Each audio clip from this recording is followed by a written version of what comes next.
భూమి తలమున పలికడు నవెపక్షులు ప్రాబలుకులో కల హైమవతి విలసన్నూపుర నినాదమునకు ననుకరణములో కొమ్మల కానందోత్సాహములు ముమ్మరముగ మనమున కదలించును తలనూచుచు గుత్తులు గుత్తులుగా ఇలరాల్చును పువ్వుల నికరమ్ములు.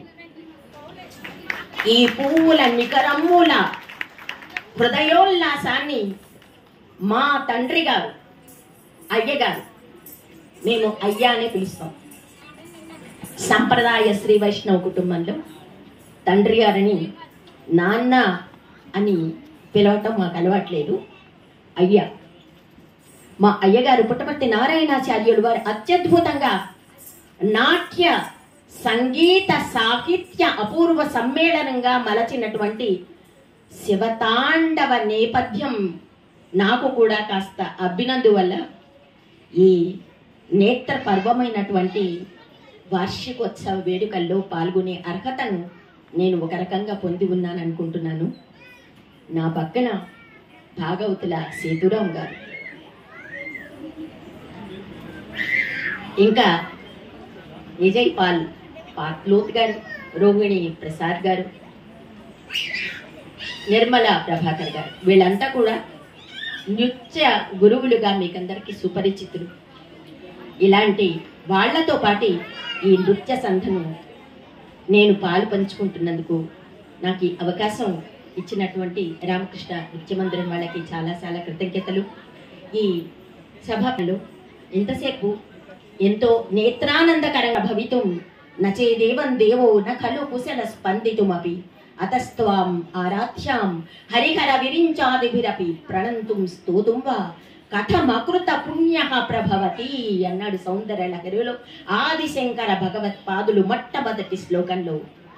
తాను సొంతంగా సమాధి స్థితిలో తాను ఆ శివ ధ్యానంలో మునిగిన సందర్భంలో ఆయన స్వయంగా ఆయన సూక్ష్మదేహం కైలాస శిఖరాల మీద వికరించింది.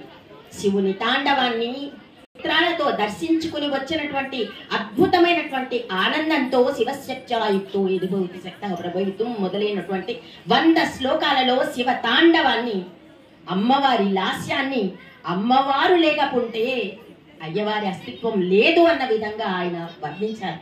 ఇందాక మనం దుర్గా రక్త బీజ వధ చేస్తున్నటువంటి దుర్గా సందర్భంలో ఆ చిట్ట చివర రక్త బీజుని వధించిన తర్వాత శివ పార్వతుల నృత్యంలో కూడా శివుడి కూడా ఆ కాళికాదేవి స్వరూపంలో ఉన్నటువంటి ఆవిడ భీభత్సమైనటువంటి స్వరూపంతో అలాగా ఆయన కూడా నిశ్శక్తుడయ్యేలాగా పడిపోతే ఆవిడ మళ్ళీ కరుణాంతరం అయ్యే తరువాత మళ్ళీ స్వస్వరూపానికి వచ్చిన తర్వాత ఇద్దరు కలిసి తాండవం చేసిన అద్భుతమైన దృశ్యం.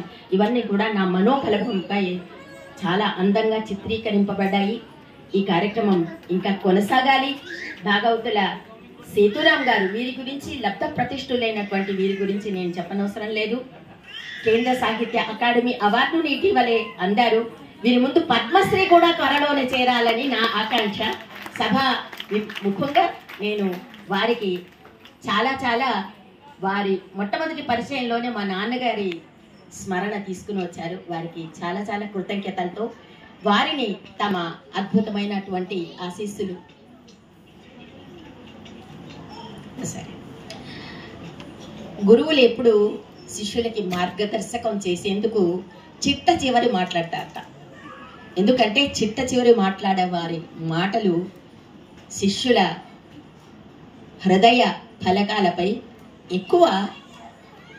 ఎక్కువ శక్తివంతంగా ముద్రింపబడతాయి. కాబట్టి భాగవతుల సేతురాం గారి చిట్ట చివరి మాట్లాడతామంటున్నారు. తరువాత విశ్వవిద్యాలయంలో నృత్య సంబంధమైనటువంటి విభాగానికి ఫ్యాకల్టీగా పనిచేస్తున్నారు విజయ్ పాల్ పాట్లోత్ గారు. వారు ఇప్పుడు తమ ప్రసంగంతో మీ ముందుకు వస్తున్నారు.